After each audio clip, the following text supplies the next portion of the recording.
S सुरासुरमणोसिन्द वन्दितं दोदगायिकं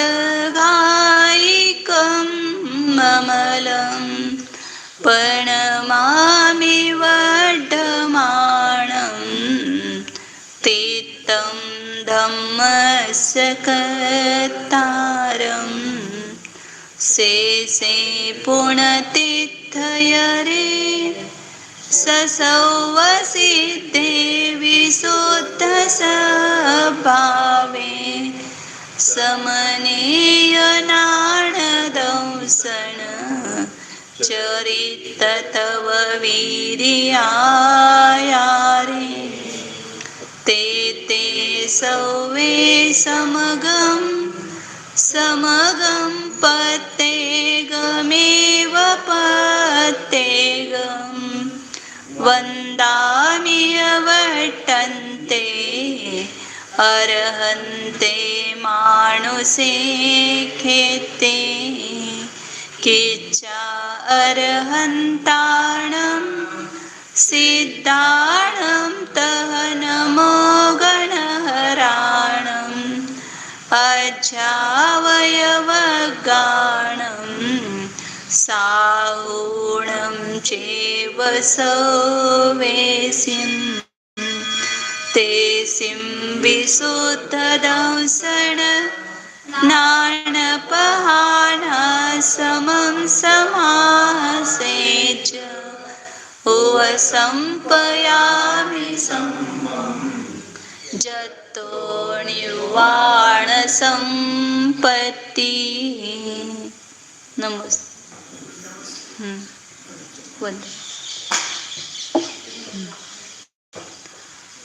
Shri हे म्हणायचं राहिले की जय बोलो कलिकाल सर्वज्ञ आचार्य कुंद कुंद देव की जय बोलो अध्यात्मूर्ति अमृतचंद्र आचार्य देव की जय बोलो परम पूज्य जयसेन आचार्य देव की जय बोलो चारित्र चक्रवर्ती समाधि सम्राट आचार्य शांति सागर जी महाराज की जय बोलो प्रातस्मरणीय गुरुदेव समंत भद्रमणि महाराज की जय बोलो परम पूज्य आचार्य प्रवर एक शार सुंदर सागर जी महाराज की जय बोलो परम पूज्य मम दीक्षा गुरु वात्सल्य सिंधु आचार्य सुयस सागर जी महाराज की।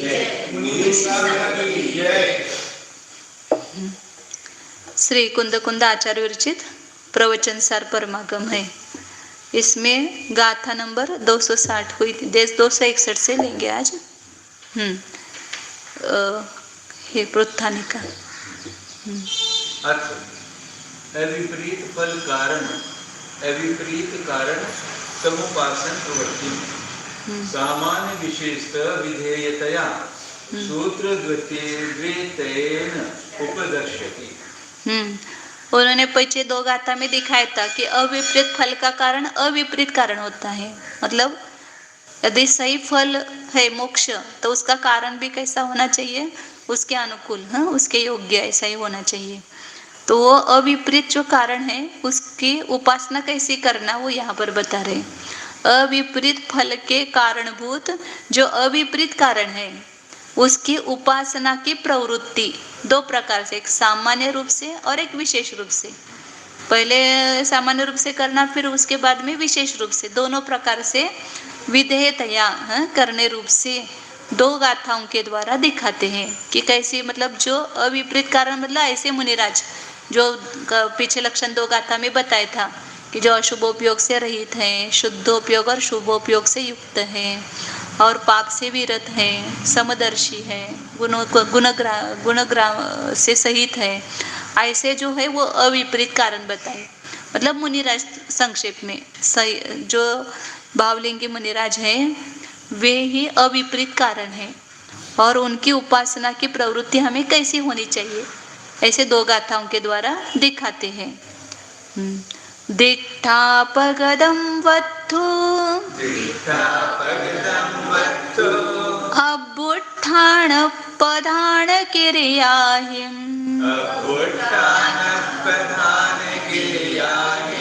वट्ठदु तदो गुणादो विशेषिदवोत्ति उपदेशो दिट्ठापगदं वत्तु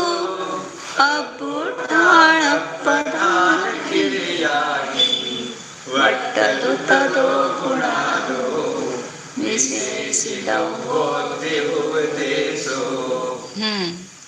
पगदम शब्द रखा है। पगदम वत्तु दिट्ठा, प्रकृत, प्रकृत वस्तु को मतलब जो अभी अविपरीत कारण रूप बता रहे हैं, स्वाभाविक मुनिराज जो है कैसे प्रकृत वस्तु, मतलब मुनिराज संक्षेप में उस वस्तु को देख करके, उनकी चर्चा चल रही ना इसलिए उनको प्रकृत कहा। उस प्रकृत वस्तु को देख करके, प्रकृत का अर्थ लिया अविकृत वस्तु, अविपरीत पात्र, ऐसे उस वस्तु को देख करके क्या करना चाहिए? कोई भी मुनिराज आए सामने तो सामान्य से पहले उनको उठ करके उनके सामने जाना चाहिए। मतलब अभ्युत्थान प्रधान, जिसमें ऐसे क्रियाओं के द्वारा उनके साथ वर्तन करें, उनके सम्मुख जाना, और फिर उनको ग्रहण करना, उनको नमस्कार करना, ऐसे सामान्य रूप से उनके साथ में व्यवहार करना चाहिए। कहाँ के कौन से संघ के कुछ भी वहाँ पर देखना नहीं, सामने मुनिराज है ना तो उनके पहले सामान्य रूप से उनके साथ प्रवृत्ति करना चाहिए। फिर तदो, फिर उसके बाद गुणा दो, फिर उनके 2-4 दिन उनके साथ रहेंगे तो उनके गुण पता चलेंगे कि सही है कि नहीं है। फिर उसके बाद फिर आप विशेष रूप से उनकी प्रवृत्ति करो।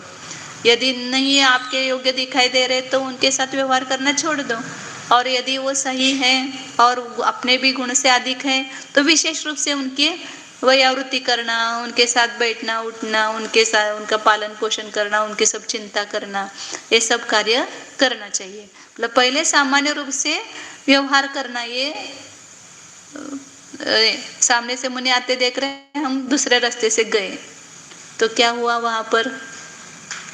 हमने पात्र को छोड़ दिया जिसके निमित्त से हमें मोक्ष मार्ग की उपलब्धि हो सकती थी, सातिशय पुण्य का बंध हो सकता था, और उसको देख करके हमने अपना मुख फेर लिया या छोड़ दिया या व्यवहार नहीं किया। हम कुछ ना कुछ मायाचार करके ध्यान में बैठ गए और कुछ किया, तो ये सब क्या होता है? वो अपने लिए ही हितकारी है, उनका तो कुछ नहीं होगा। लेकिन जो अभी नहीं करेंगे उनको तीव्र दर्शन मोहनीय का बंध होता है। तो इसलिए आचार्य यहाँ पर कह रहे कि उनके साथ कैसी उपासना करना, तो पहले सामान्य रूप से करो, फिर परिचय होने के बाद उनके गुण देख करके विशेष रूप से उनकी व्यावृत्ति आदि करो। ऐसा उपदेश, मतलब एक मुनि को भी दूसरे मुनि के साथ ऐसा व्यवहार बता रहे हैं यहाँ पर। कोई एक मुनि है और दूसरे मुनि वहां पर आए तो उनके साथ कैसे प्रवृत्ति करना ये बता रहे हैं। और श्रावकों को भी, दोनों के लिए है। आत्मविशुद्धि हेतु प्रकृते वस्तुनि तदनुकूल क्रिया प्रवृत्तिया गुणातिशयाधान धानम अप्रतिषिद्धम। श्रमणों को आत्मविशुद्धि की कारणभूत, मुनि कौन है? आत्मा की विशुद्धि, अपनी विशुद्धि बढ़ाने के लिए कारणभूत है। और ऐसे प्रकृत वस्तु को, अविकृत वस्तु को वस्तुनि उसके देखने पर तद अनुकूल क्रिया प्रवृत्तियां, उसके अनुकूल क्रिया की प्रवृत्ति के द्वारा, मतलब उनके सामने जाना, उनको नमस्कार करना, उनको ग्रहण करना इत्यादि अनुकूल क्रिया रूप प्रवृत्ति के द्वारा गुणातिशय आधानम, उनमें गुणों की अतिशयता का आरोपण करना। अभी पहले क्यों समझते हो कि ये दोषी ही है, आपने कभी उनका परिचय नहीं है, देखा नहीं है, तो पहले उनमें दोष का आरोप क्यों करते हो? गुणों का आरोपण करो पहले, ये ना गुणातिशय आधानम। गुणातिशय का आधान मतलब आरोपण करने का निषेध नहीं है। जब भी आप पहले देखेंगे तो उसमें वो सच्चे मुनि है ऐसा समझ करके उनके साथ व्यवहार करो। पहले हम देखेंगे कैसे क्या है ऐसा सब फिर बाद में करेंगे, ऐसा नहीं। प्रकृत वस्तु को देखा ना तो पहले उनके साथ में क्रिया समाचार करो।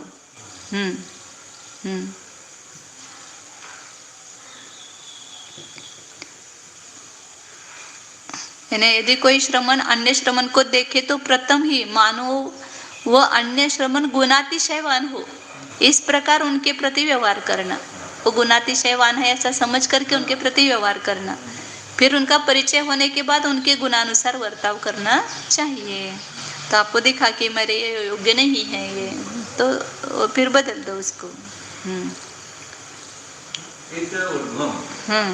आचार्य कथित क्रमेण पूर्वं कथितमपि पुनः अपि दृढ़ीकरणार्थं विशेषेण तपोधन समाचारं कथयति। अब इसके आगे आचार शास्त्र में जैसा बताया है उस क्रम से पहले कहे हुए अर्थ को ही दृढ़ करने के लिए विशेष रूप से तपोधन मतलब मुनियों का समाचार, समाचार मतलब जो दो परस्पर मुनि मिलते तब किस प्रकार का आचरण करना चाहिए, उस समाचार को कहते हैं। अभ्यागत तपोधनस्य दिनत्रयपर्यन्तं सामान्य प्रतिपत्तिं तदनन्तरं विशेष प्रतिपत्तिं दर्शयति। आए हुए जो तपोधन है, श्रमण है, जो अभी आए बाहर से, तो उनकी 3 दिन पर्यंत सामान्य प्रतिपत्ति, खाली आते जाते नमस्कार करो ये करो, विशेष उनके साथ में व्यवहार नहीं करना। सामान्य प्रतिपत्ति जो है बताई हुई समाचार, तो वो 3 दिन तक करना चाहिए।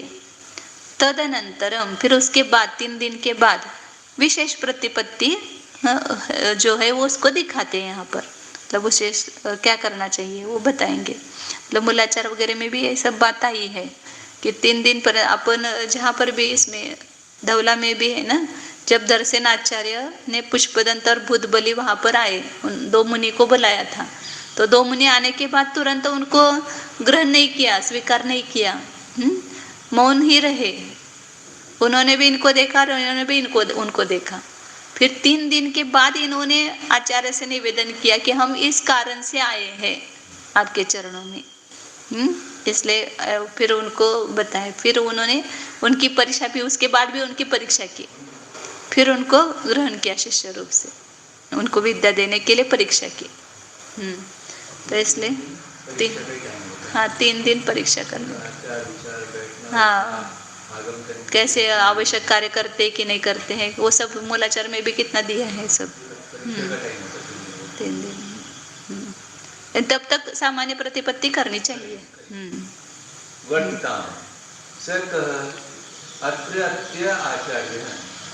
किं कृत्वा दृष्ट्वा किं तपोधन भूतं पात्रं वस्तु।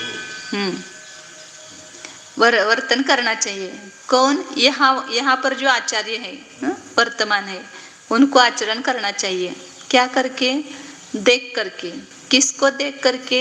तपोधन भूत, दूसरे मुनिराज रूप जो पात्र वस्तु है उसको देख करके, उनको नमस्कार, मतलब दूसरे कोई मुनि आए यहाँ पर तो उनके साथ ऐसा वर्तन करना चाहिए। किं विशिष्टं अभ्यंतर निरुपराग शुद्धात्म भावना ज्ञापकः बहिरंग निर्ग्रंथ निर्विकार रूपम। हम पहले पूछते हो कौन किसके संग के महाराज जी हैं, अमुक संग के, फिर चलो, फिर जाना ही नहीं, फिर करना ही नहीं, ऐसा नहीं करना चाहिए। किसके संग के और उनका आचरण कैसा है आपको क्या पता है? उस संग के होते हुए भी ये अच्छा आचरण कर सकते हैं ना, ऐसा नहीं कि उस संग के है इसलिए वो वैसा ही आचरण करेंगे। इसलिए उस स्वयं 3 दिन परीक्षा करनी चाहिए उनकी कि किस प्रकार के प्रकृत वस्तु को, तो अभ्यंतर क्या है उनके अंतरंग में उपराग रहित, राग रहित शुद्धात्मा की भावना का ज्ञापक, मतलब उनके चेहरे से पता चलता है कि इनके अंतरंग में शुद्धात्मा की भावना है कि नहीं है।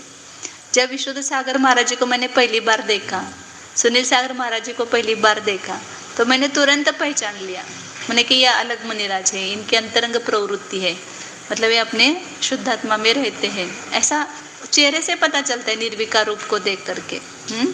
शुद्धात्मा की भावना का ज्ञापक, इसलिए आचार्य वो विशेषण देते हमेशा, जब भी निर्विकार रूप आता है तो अंतरंग में शुद्धात्मा भावना है उसको बताने वाला, ऐसा बहिरंग चेहरे से पता चलता है, बहिरंग निर्ग्रंथ निर्विकार रूप, उसको देख करके वर्तन करे।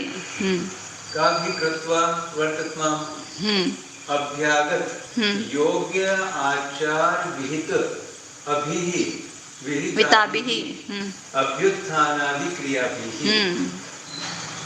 अभ्यागत मतलब आए हुए योग्य आचार में कहे हुए अभ्युत्थानादि क्रिया के द्वारा उनकी प्रक्रिया में प्रवृत्ति करना चाहिए। मतलब उनके सामने जाना, उनको नमस्कार करना इत्यादि क्रियाओं के द्वारा उनका आदर करना चाहिए। ततः दिन क्रियानन्तरं गुणादिगुण विशेषात् तेन आचार्येण स तपोधनः रत्नत्रय भावना वृद्धि कारण क्रियाभिः विशेषितव्यः इति उपदेशः सर्वज्ञ गंधर्व देवादीनाम इति। फिर 3 दिन के बाद गुण से, मतलब उनके गुण विशेष से उस आचार्य के साथ वह तपोधन रत्नत्रय भावना वृद्धि कारण क्रिया भी है। रत्नत्रय की भावना जैसी उनकी बढ़े, अपनी भी बढ़े, दूसरों की भी बढ़े, जिनकी वयोवृत्त कर रहे हैं उनके भी। आहार देते समय भी ऐसे भाव करना चाहिए कि मैं आहार दान कर रही हूँ, इससे मुनिराज की रत्नत्रय की वृद्धि हो। ऐसी भावना करके उनको आहार देना चाहिए हाथ में, कि जो मैं आज आहार देती हूँ इनसे इनका ध्यान अच्छा हो, इनकी रत्नत्रय की वृद्धि हो, और ऐसा ही अनुकूल आहार देना चाहिए। नहीं तो जबरदस्ती ये ले लो, ये ले लो, हमने बनाया आप एक भी घास नहीं लेते हो। यदि उनको बाधक बन रहा है तो नहीं ले रहे हैं, तो उसको मत आग्रह करो। तो रत्नत्रय की भावना की वृद्धि बढ़ाने के लिए कारणभूत ऐसी क्रियाओं के द्वारा उनके साथ विशेष व्यवहार करना चाहिए। ऐसा उपदेश हम नहीं देते, सर्वज्ञ गंधर्व देवादि ना, सर्वज्ञ भगवान और गंधर्व देवादिकों का ऐसा उपदेश है। अब आगे वही बताते हैं। अभुट्ठाणं गहणं उवासनं पोषणं च सत्कारम् अंजलिकरणं पणमम् भणिदमिह गुणादिगाणं हि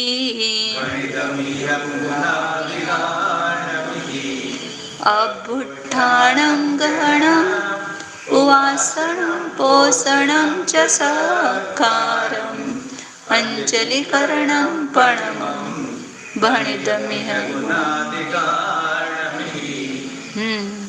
ये विशेष प्रवृत्ति क्या वो बता रहे। अभ्युत्थान मतलब वो आते खड़े रहना, उनको ग्रहण करना, आओ बैठो, उनकी उपासना करना, मतलब वैयावृत्य वगैरह करना, उनका पोषण करना। आपके आहार की व्यवस्था हुई कि नहीं हुई, आपका आहार ठीक हुआ कि नहीं हुआ, ये उनका पोषण, या नहीं है तो आहार के थोड़े उनकी व्यवस्था करना। सत्कारम सत्कार करना उनका। कितने सारे मुनिराज है, देखो विश्वसार महाराज जी के संग के मुनिराज है ना, कोई भी मुनि आते हैं तो उनको अपने साथ आहार को उठाए बिना नहीं छोड़ते। आप नहीं जाना, यहाँ आहार करके जाना आपको। ऐसे बाहुबली में हमने देखा कि मतलब आग्रह करके उनको अपने साथ रखेंगे। ये चलकरंजी में भी वैसा हुआ था। तो पोषण, उनका सत्कार, अंजुलीकरण, इस प्रकार अंजुली जोड़ना, प्रणमम और नमस्कार करना, इस प्रकार ये गुणाधिगाणम, अपने से गुण से अधिक है तो उनके प्रति ये सब व्यवहार विशेष रूप से करना चाहिए। अपने से बड़े हैं, तब से अधिक है, ज्ञान से अधिक है तो उनके प्रति ऐसा व्यवहार और विशेष करना चाहिए। 3 दिन तो सामान्य प्रतिपत्ति करो, नमस्कार वगैरह से। शब्दानां स्वतः अधिक गुणानां अभ्युत्थान ग्रहण उपासन पोषण सत्कार अंजलिकरण प्रणाम प्रवृत्तियों श्रमणों की अपने से जो अधिक गुण वाले हैं उनके साथ अभ्युत्थान मतलब खड़े होना, ग्रहण करना उनको, मतलब स्वीकार करना, आप रहो यहाँ पर, ग्रहण करना उनको, उपासना करना उनकी, वैयावृत्ति आदि करना, उनकी स्तुति करना, पोषण करना उनके, सत्कार करना उनका, और अंजलिकरण हाथ जोड़ना, प्रणाम प्रवृत्ति इत्यादि प्रतिषिद्ध नहीं है। गुणाधिक होने से ये सब कर उनके साथ करना चाहिए। अथ तम ये विशेषं कथयति भनिदं कथितं ये अस्मिन् ग्रन्थे तेषां सम्बन्धे गुणाधिक तपोधनानां हि स्फुटं किं भनितं। यहाँ पर विशेष कहते हैं कि यहाँ इस ग्रंथ में कहा है, क्या कहा है, जो गुणाधिक तपोधन है उनके प्रति कहा है। अभ्युत्थान, ग्रहण, उपासन, पोषण, सत्कार, अंजलिकरण, प्रणाम आदिकम। उठ करके खड़े होना, उनको ग्रहण करना, उनकी उपासना करना, उनका पोषण करना, उनके सत्कार, आदर सत्कार करना, अंजलि जोड़ना, प्रणाम करना इत्यादि प्रवृत्ति ये नहीं है, मतलब निषिद्ध नहीं है। अभिमुख गमन अभ्युत्थानम, ग्रहणम स्वीकारः, उपासना शुद्धात्म भावना सहकारी कारण निमित्तम सेवा, तदर्थम एव अशन शयन आदि चिंता पोषणम, भेदाभेद रतंत्रीय गुण प्रकाशनम सत्कारः, बद्ध अंजलि नमस्कार अंजलि करणम, नमोस्तु इति वचन व्यापारः, प्रणामः इति। वो सबका अर्थ बताया। अभिमुख, अभ्युत्थान मतलब क्या? अभिमुख गमन, उनके सामने जाना। ग्रहण मतलब क्या? उनका स्वीकार करना, मतलब आओ बैठो ऐसे। उपासना मतलब क्या? शुद्धात्म भावना सहकारी कारण निमित्तम सेवा। सब जगह प्रयोजन आचार्य ने वही रखा है। उनकी सेवा किस लिए करना? कि शुद्धात्म भावना का सहकारी कारण है। मतलब हम सेवा करेंगे उनकी तो वे श्रम से थके हुए हैं तो अपने स्वभाव में स्थिर हो जाएंगे, नहीं तो फिर श्रम से पीड़ित है तो उनके अपने उपयोग शुद्धात्मा में नहीं रहेगा। या अपनी भी उनके व्यावृत्ति के निमित्त से उनके गुणों को देख करके हमें भी उसकी प्रेरणा मिलती है। तो इसलिए शुद्धात्मा की भावना का सहकारी कारण भूत निमित्त जो है वह सेवा है। खाली हाथ पैर दबाना इतना सेवा नहीं कहा। तदर्थम एव अशण शयनादि चिंता, और उसी के लिए शुद्धात्म भावना के सहकारी कारण के लिए ही उनके भोजन की चिंता, उनके सोने की चिंता, आपको है कि नहीं, व्यवस्थित सुविधा है कि नहीं है, इस प्रकार उनकी चिंता करना वो पोषण है उनका। भेदाभेद रत्नत्रय गुण प्रकाशनम सत्कार, उनका सत्कार करना मतलब उनका जो भेद रत्नत्रय अभेद रत्नत्रय रूप गुण है उसको प्रकट करना, प्रकाशित करना। आप बहुत गुणी हैं, आप रत्नत्रय संपन्न हैं, ऐसे वो कह करके उनका सत्कार करना। बद्धांजलि नमस्कार, अंजलि को बांध करके नमस्कार करना, वो अंजलि करण है, मतलब ऐसे। और नमोस्तु, ऐसे वचन का व्यापार वो प्रणाम है। नमोस्तु ऐसा कहना।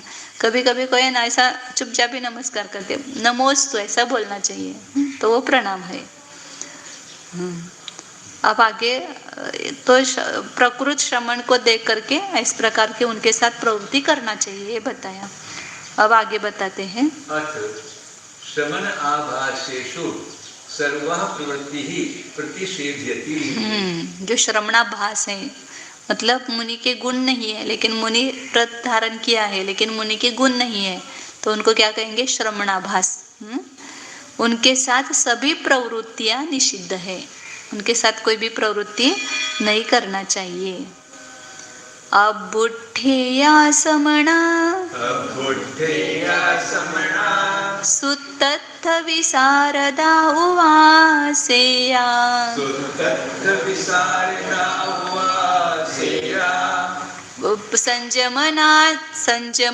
संजमतवना नड्ढा पणिवदनीया हि समणेहिं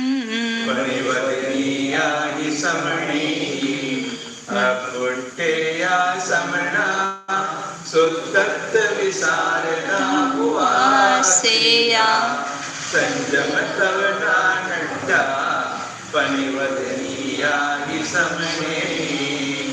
यहाँ तो अस्थि रूप से ही बताया है, उस पर से नास्ति रूप अर्थ आचार्य ने निकाला है, अमृतचंद्राचार्य ने। या तो वो उसके श्रमणों की प्रवृत्ति कैसे करना वही बता रहे हैं कि सुतत्त विशारदा, कौन सा श्रमण अभ्युत्थान करने योग्य है? तो जो सूत्र और अर्थ में विशारद है, जो श्रुत केवली ने या दशपूर्वी ने बताए हुए सूत्र है उसका अर्थ करने में विशारद है, तत्चतुर है, प्रवीण है, मतलब ज्ञानी है, और संयम तप और ज्ञान से युक्त है। संयम तप और ज्ञान ये दोनों भी तीनों बहुत आवश्यक है। संयम होना चाहिए, संयम है लेकिन तप नहीं है तो भी वहाँ पर विशेष कर्म निर्जरा नहीं होती है।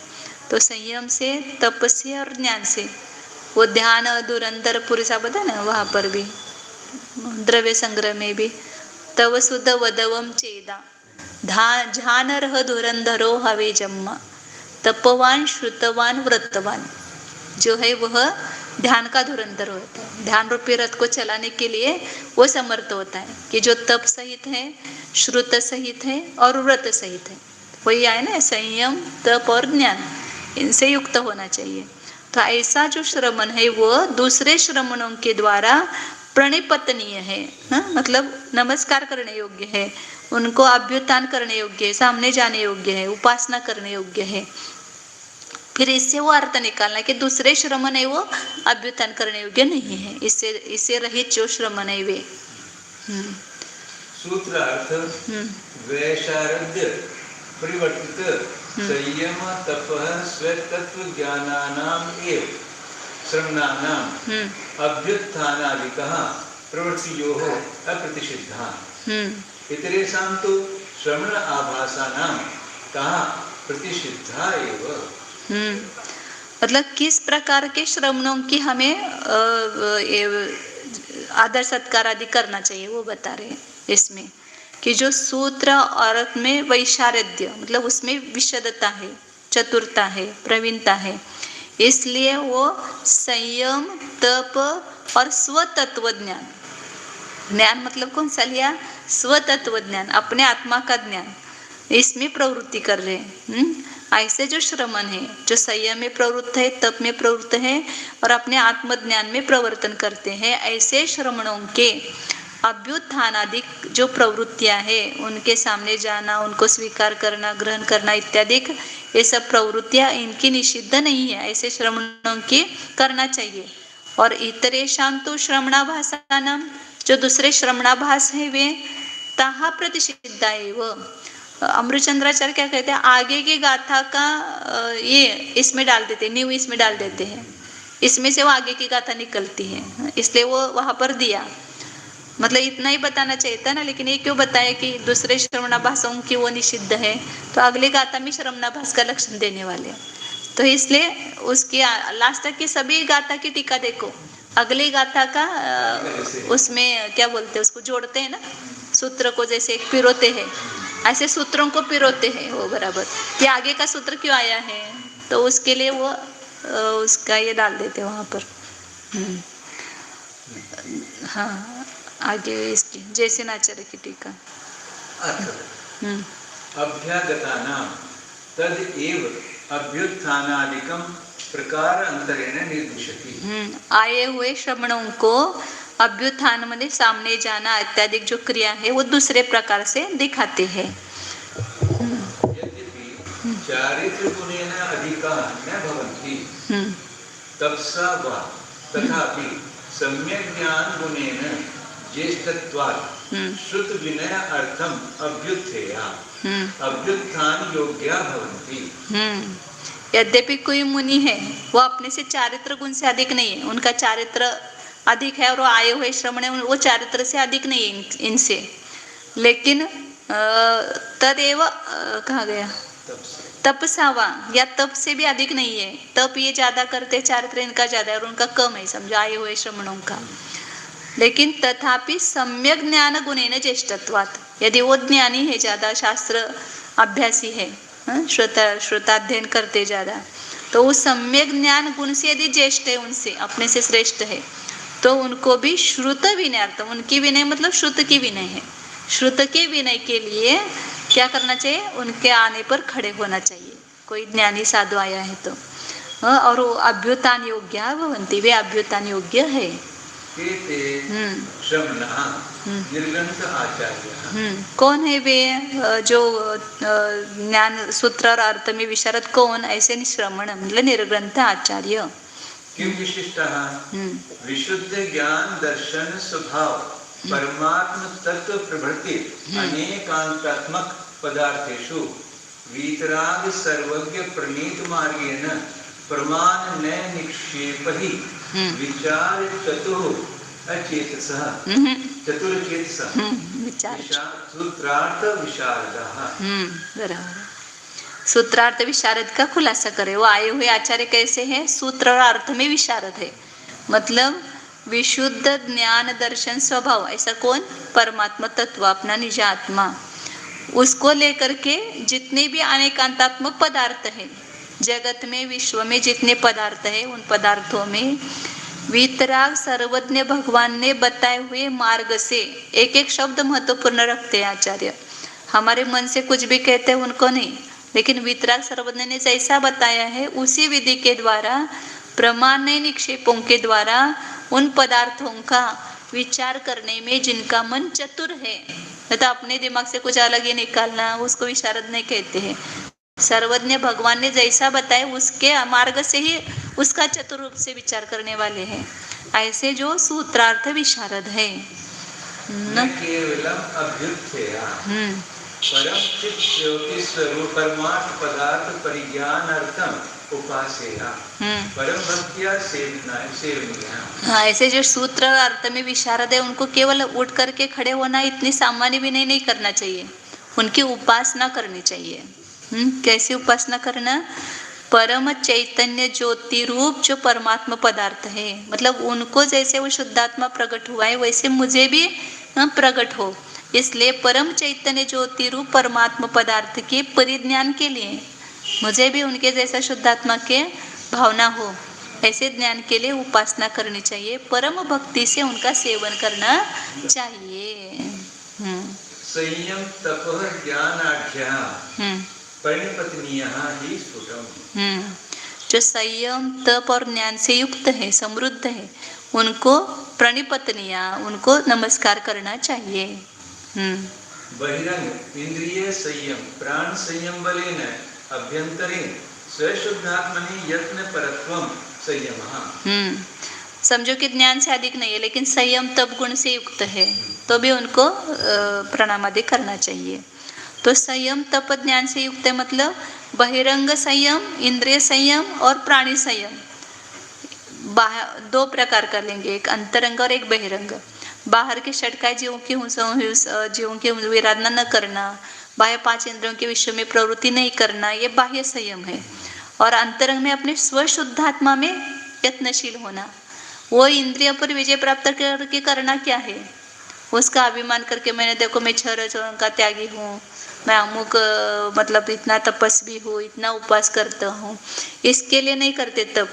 तो अपने स्वशुद्धात्मा में तत्पर रहने के लिए, प्रयत्नशील रहने के लिए वो संयम, वो अंतरंग संयम है। ऐसे दोनों संयमों से जो युक्त है। और तप हो गया ना, स्वशुद्धात्मनि यत्न परत्व में अंतरंग तप है। अनशन आदि तपो बलेन अभ्यंतरे पर द्रव्य इच्छा निरोधेन च स्वस्वरूपे प्रतिपन्नं विजयनं तपः। तप किसको कहते हैं? वो भी तप 2 प्रकार का है, बाह्य तप और अंतरंग तप। बाह्य तप किसको कहेंगे? उपवास करना, मोदरे करना, वृत्ति परिसंख्यान करना, ये 12 प्रकार का तप, ये सब बाह्य है। तो बहिरंग अनशन आदि तप के बल से वो भी आवश्यक है, क्योंकि उससे अभ्यंतर तप होता है। इसलिए बहिरंग उपवास आदि तपों के बल से अंतरंग में परद्रव्य की इच्छा के निरोध के द्वारा स्वस्वरूपे प्रतपनम, अपने स्वरूप में प्रतापवंत होना, विजयी होना, वह तप है। बहिरंग परमागम अभ्यासेन अभ्यंतरे स्वसंवेदन ज्ञानम सम्यक ज्ञानम। बहिरंग परमागम के अभ्यास से, मतलब इस शास्त्र का अभ्यास करके, किसका अभ्यास करना? स्वसंवेदन ज्ञानम। दोनों प्रकार का ज्ञान, केवल शास्त्र ज्ञान उपयोगी नहीं है, उसको ज्ञान कहते नहीं है। जो अंतरंग में अपने शुद्धात्मा का ज्ञान होना, स्वसंवेदन ज्ञान होना, ये सम्यक ज्ञान है। तो ये निमित्त है उसके लिए। इसलिए बाह्य में परमागम का अभ्यास करके अंतरंग में अपने स्वसंवेदन ज्ञान करना, मतलब आत्मा का ज्ञान करना, ये सम्यक ज्ञान है। एवं उक्त लक्षण ही संयम तपो ज्ञाने ही आढ्य परिपूर्णा यथा संभव प्रतिबंधनीय। इस प्रकार का लक्षण जिनका बताया, इसे संयम तप और ज्ञान के द्वारा जो आढ्य मतलब वो श्रीमंत बोलते हैं ना अपन, धनाढ्य है वो। आढ्य अर्थ मतलब भरपूर है, परिपूर्ण है, इसके लिए आढ्य शब्द आता है। तो साधु कौन है? आप धनाढ्य, और साधु संयम तप ज्ञानाढ्य। संयम तप और ज्ञान से आढ्य है, श्रीमंत है, वो धन उनके पास बहुत है, उससे परिपूर्ण है, कुछ भी कमी नहीं है। यथासंभव प्रतिवंदनीय, यथासंभव उनके वंदना करनी चाहिए। किनके द्वारा? हाँ, श्रमणों के द्वारा। अत्र इदं तात्पर्यं ये बहुश्रुतः अपि चारित्र अधिका न भवन्ति ते अपि परमागम अभ्यास निमित्तं यथा योग्यं वन्दनीयाः। यहाँ पर यह तात्पर्य है कि जो बहुश्रुत होने पर भी चारित्र से अधिक नहीं है, वे भी परमागम के अभ्यास के निमित्त यथा योग्य वंदनीय है। बहुश्रुत है मतलब बहुत शास्त्रों का अभ्यास करते हैं लेकिन चारित्र से अधिक नहीं है, तो भी वो परमागम का उनके पास अभ्यास करने के लिए उनकी वंदना करनी चाहिए। ते सम्यक्त्वे ज्ञाने च पूर्वम् एव दृढतरः अस्य तु नवतर तपोधनस्य सम्यक्त्वे ज्ञाने च अपि दार्ढ्यं नास्ति। तो दूसरा कारण बताया कि वे जो ज्ञानी है भले उनके चारित्र से अधिक नहीं है, लेकिन सम्यक और ज्ञान में तो वो दृढ़ है, पहले ही दृढ़ है, वो अत्यंत दृढ़ है। और ये नया जो साधु है वो तो सम्यक और ज्ञान में भी दृढ़ता नहीं है उसकी, तो उनकी वंदना वगैरह करेंगे तो इनको उसकी दृढ़ता आ जाएगी ना, सम्यक और ज्ञान में तो दृढ़ता आएगी। तर्हि किम अर्थम आगमे वंदनादि निषेधः कृतः इति चेत् अति प्रसंग निषेधार्थम। तो फिर वो शंकाकार पूछता है कि यदि चारित्र से रहित भी मतलब अधिक नहीं है, अपने से चारित्र से अपने से हीन है लेकिन सम्यक और ज्ञान में दृढ़ है, तो उसकी भी वंदना करनी चाहिए, ऐसा कहा। तो इसलिए वो शंकाकार कह रहा है कि फिर आगम में अपने से स्तोक चारित्र वाले की वंदना आदि का निषेध क्यों किया है? तो बोले कि अति प्रसंग का निषेध करने के लिए। वहां पर जो बताया है, यदि चारित्र से अधिक वाला भी इनकी नमस्कार करने लगेगा तो फिर क्या होगा, वो चारित्र से और भ्रष्ट होने लगेगा। अधिक वाला जो हीन वाले की संगति करेगा, उसके साथ रहेगा, तो इसके चारित्र का भी नाश हो सकता है।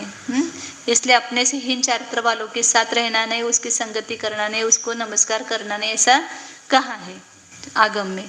तो लेकिन विवेक रखना चाहिए ना, फिर वहां पर कोई ज्ञानी ज्यादा श्रुताभ्यास से आया है और वो चारित्र से अधिक नहीं है, तो भी उनकी नमस्कार करना किसके लिए? परमागम के अभ्यास के लिए। जो एक बार बताई जाती है वो सब जगह लागू नहीं होती है, कहाँ पर लागू होती है कहाँ पर नहीं, वो अपना विवेक होता है। ये जो चरणानियों के ग्रंथ है वो ऐसे विवेक का काम है वहां पर। हो गए नहीं? हाँ, और 264 नंबर की गाथा भी हाँ थोड़ी है, छोटी है।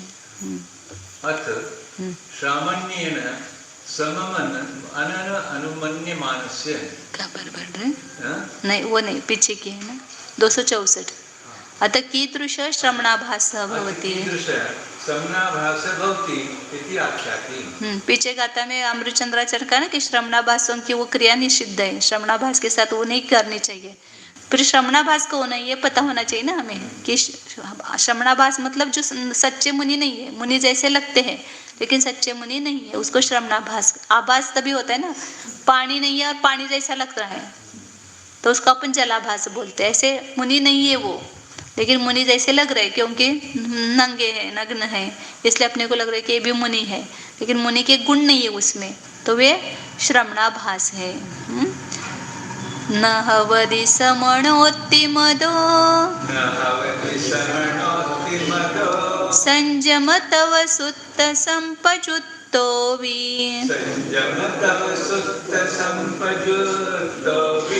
जदि सद्दह दिन अत्थे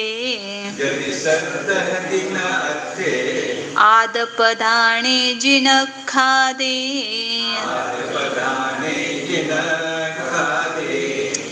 अवधि समनोति मदो संजम तव संपजुत्तो जदि सद्दह दिन अत्थे सादपदाने जिनखादे।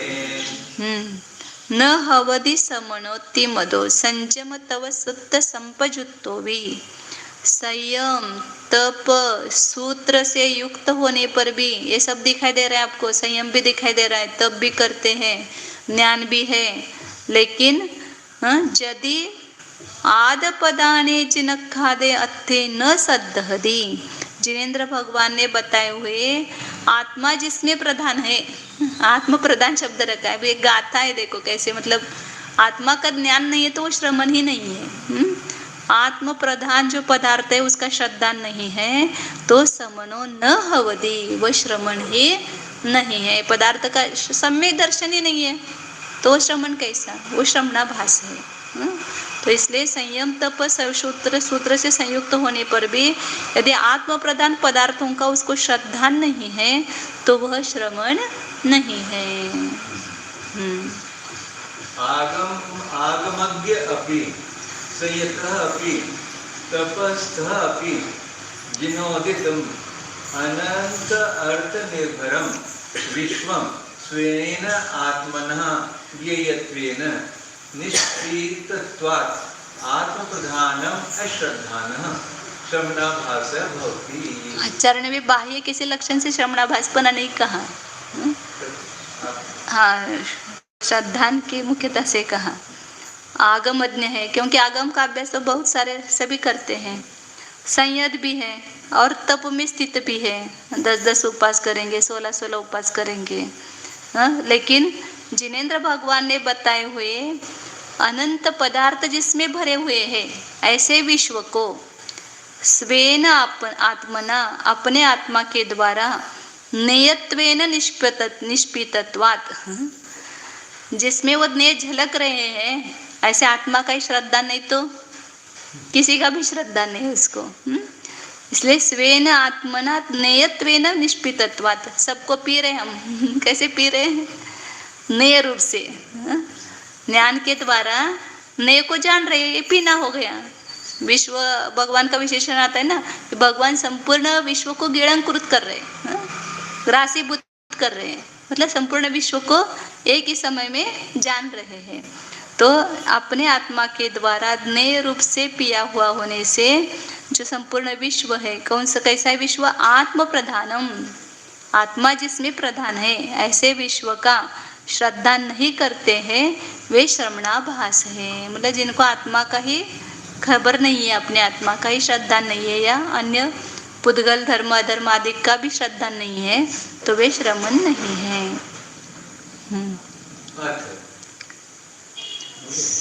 हाँ ये नीचे का जैसे श्रमणाभासः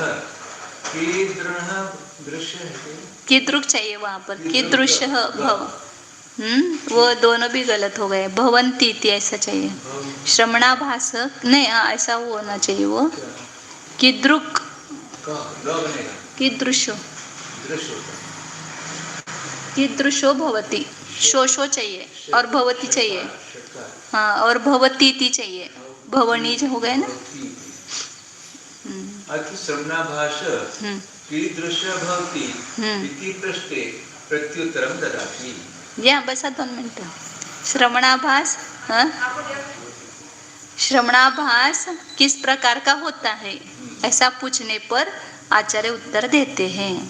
स श्रवण न भवति इति मतः सम्मतः क्व आगमे कथं भूतः अपि, वह श्रवण नहीं है ऐसा माना है। कहाँ माना है, आगम में, आगम में उसको श्रवण नहीं कहा है।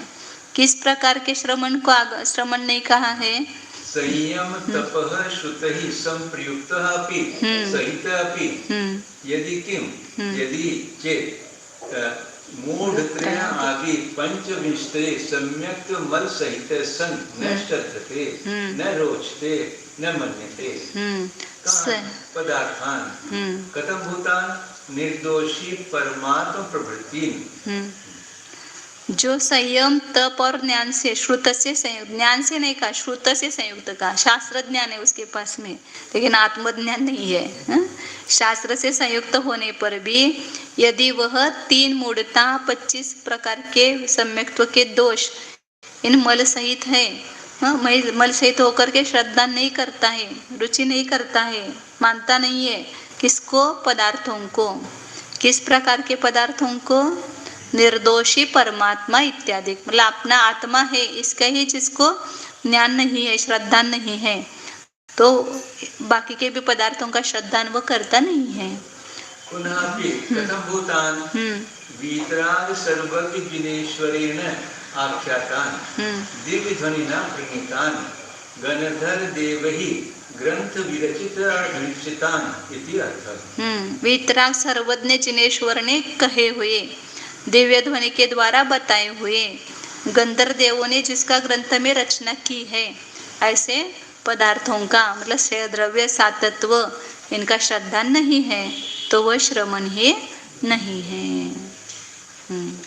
बस कर वाचे आगे भी अच्छा किया है कि हीन वाले से कैसे करना, गुण अधिक वाले से कैसे करना व्यवहार। ओम जानिए यह मैं शुद्ध चैतन्यमय जीव ही हूँ। अपने को देखिए, है कि नहीं है? मैं हूँ यह किसी को पूछने की जरूरत है क्या? हम स्वयं अपने अस्तित्व को जान रहे हैं। तो मैं हूँ का वेदन कौन कर रहा है? शरीर नहीं, इसमें जो चैतन्य वस्तु है, ज्ञानात्मक वस्तु है, वही जान रही है कि मैं हूँ। तो मैं का वेदन करने वाला ऐसा जो जीव है वह मैं हूँ। मैं संवेदनशील पदार्थ हूँ, अनुभवनशील पदार्थ हूँ। मेरे संपूर्ण प्रदेशों की रचना ज्ञानात्मक है। अमूर्तिक प्रदेश ज्ञान स्वरूप है। ऐसे इस अनादि अनंत शुद्ध चैतन्य स्वरूप अमूर्तिक असंख्यात प्रदेशी ज्ञानादि अनंत गुण स्वरूप अपने को जानिए। ऐसा मैं हूँ ऐसी प्रतीति कीजिए। शुद्ध चैतन्य सत्ता स्वरूपो ज्ञानानंद स्वरूपो एकत्व विभक्त स्वरूपो निर्विकार स्वरूपो टंकोत्कीर्ण न्यायक स्वरूपो शुद्धोऽहम् एकोऽहम् ध्रुवोऽहम् ओम।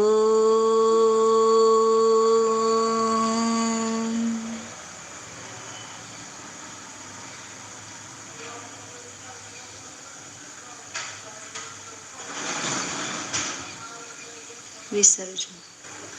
नमो अरिहन्ताणं नमो सिद्धाणं नमो आयर्याणं नमो वज्रायाणं नमो लोये सवसावनं नमो अरिहन्ताणं नमो सिद्धाणं नमो आयर्याणं नमो वज्रायाणं नमो लोये सवसावनं नमो अरिहन्ताणं नमो सिद्धाणं नमो आयर्याणं नमो वज्रायाणं नमो लोये सवसावनं।